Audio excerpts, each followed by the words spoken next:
আচ্ছা, একটা কমেন্ট আমাকে সৌম্যা করেছিল কালকে বা পরশুদিন। সৌম্যা আমাকে প্রায় কমেন্ট করে এবং খুব রেগুলার কমেন্ট করে, এবং সৌম্যা প্রায় এটা জিজ্ঞেস করে আর কি। এটা তার কথা হচ্ছে যে টিনার মা সবাই কেন দোষ দেখছে, যেখানে টিনার বাবা তো মানে সিনেই নেই। তো প্রথম কথা হচ্ছে, আমি এই ভিডিওটা আমি মানে কমেন্টে লিখলে পরে যেহেতু অনেক লম্বা কমেন্ট হয়ে যেত, আর হয়তো সব কথা আমি ঠিক মতন বোঝাতে পারতাম না, তার জন্য আমি এই ভিডিও করে এই ওর উত্তরটা দিচ্ছি। এবং পাশাপাশি আমারও কিছু কথা বলার আছে, যার জন্য আমি এইভাবে ভিডিওটা করছি আর কি। প্রথম কথা হচ্ছে, দেখো সৌম্যা, একটা কথা হচ্ছে যে আম, যাকে দেখা যায় ক্যামেরাতে বেশি, আলোচনা তাকে নিয়ে সব থেকে বেশি হয়।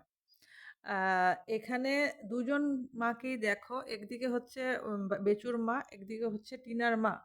সুতরাং পাবলিকের পাবলিকের সমালোচনার সম্মুখীন কিন্তু এই দুইজন মাই বেশি হচ্ছেন। তার মানে কি এটা নয় কি যে শক্তিবাবু বা নিরঞ্জন বাবুর কোনো দোষ নেই? অবশ্যই দোষ আছে, কারণ বাড়ির যদি গার্জিয়ান, বাড়ির যদি হেড যদি ঠিক না হয়, তাহলে বাড়িতে এই ধরনের অশান্তি হবে। এবং যেহেতু আমার মনে হয় যে এই দুটো বাড়িতেই দুটো গার্জিয়ানই, দুটোই যে মেল যারা গার্জিয়ান বাড়ির, নিরঞ্জন বাবু এবং শক্তিবাবু, তারা ঠিক নন বলেই কিন্তু এই দুটো ফ্যামিলির আজকে এরকম একটা নড়বড় পরিস্থিতি। কারণ যে বাড়িতে একটা মা তার ৩ মাসের শিশু সন্তানকে দিয়ে দেয়, বলে যে মামা বাড়ি থেকে তারা এসেছিল তাদের কাছে দিয়ে দেয়, সেখানে তার বাচ্চাটার বাবার ভূমিকা তখন কি ছিল? নিরঞ্জন বাবু সেই ক্ষেত্রে তখন বাধা দিতে পারতেন, উনি দেননি। উনি প্রথম থেকেই ওনার মানে শিরদাঁড়ার জোরটা উনি দেখাননি, যার কারণে আজকে আজকে ওদের ফ্যামিলিতে নিরঞ্জন বাবুর কোনো সে নেই, বলতে বলতে গেলে আমরা এটা এরকম বলতে পারি। ঠিক ওরকম ভাবে শক্তিবাবুরও আমরা কোনো মানে খুব বড় ধরনের স্ট্যান্ড কিছু নিয়েছেন এরকম আমরা কোথাও দেখতে পারিনি। এখন আমি মূল বিষয়বস্তুতে ফিরে আসছি। যখন টিনাকে নিয়ে অনেক বেশি যখন কাটাছেঁড়া ওয়াইটিতে হচ্ছিল, এবং যখন জাজ দিদির কেসটা যখন টিনা তুলে নিচ্ছিল, তখন কিন্তু চক্রবর্তী ম্যাডাম ২-৩টা লাইভে বারবার শক্তিবাবুকে উদ্দেশ্য করে বলছিলেন যে, "কি শক্তিবাবু, এখন আপনি খুশি তো? কি শক্তিবাবু, এখন আপনি খুশি তো?" যে মানে এরকম একটা কথা রটেছিল যে জাজ দিদি মাপ চেয়ে নিয়েছে তার জন্য, বা মানে প্রাইভেটে মাপ চেয়ে নিয়েছে তার জন্য টিনা কেসটা তুলে নিচ্ছে।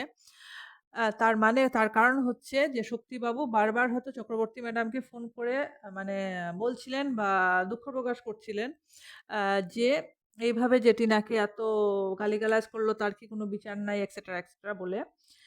তো ওই কথাটা বলছিলেন। আচ্ছা, যখন এই স্টোরিটা শেষ হয়ে গেল, তারপরে টিনার ঠাম্মি আসলেন, টিনার ঠাম্মির সাথে চলে গেল।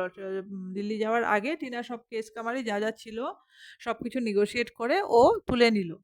ঠিক আছে? সুতরাং এখানে আমার মনে হয় যে শক্তিবাবু এবং টিনার ঠাম্মি দুজনে মিলে এই সিদ্ধান্তটা নিয়েছিলেন যে ঠাম্মির সাথে টিনা আপাতত ওয়েস্ট বেঙ্গলের বাইরে চলে যাবে।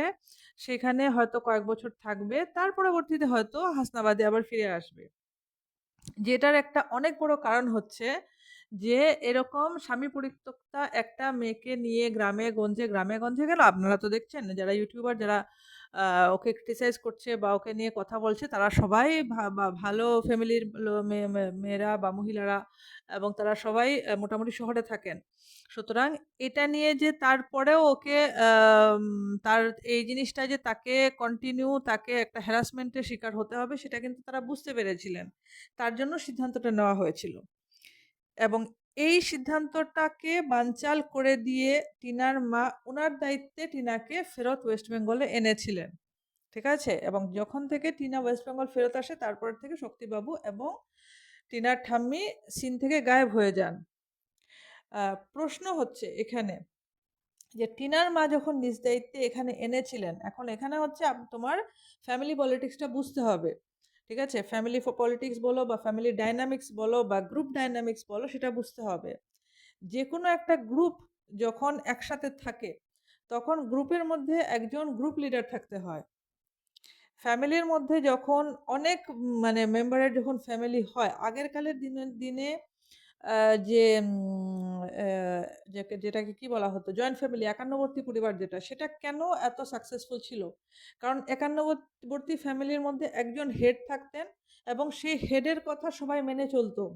যার কারণে তখনকার দিনে জয়েন্ট ফ্যামিলি সিস্টেমটা চলছিল। আজকের দিনে কেন সেটা ভেঙে গেছে? কারণ আজকের দিনে ওরকম ফ্যামিলি হেড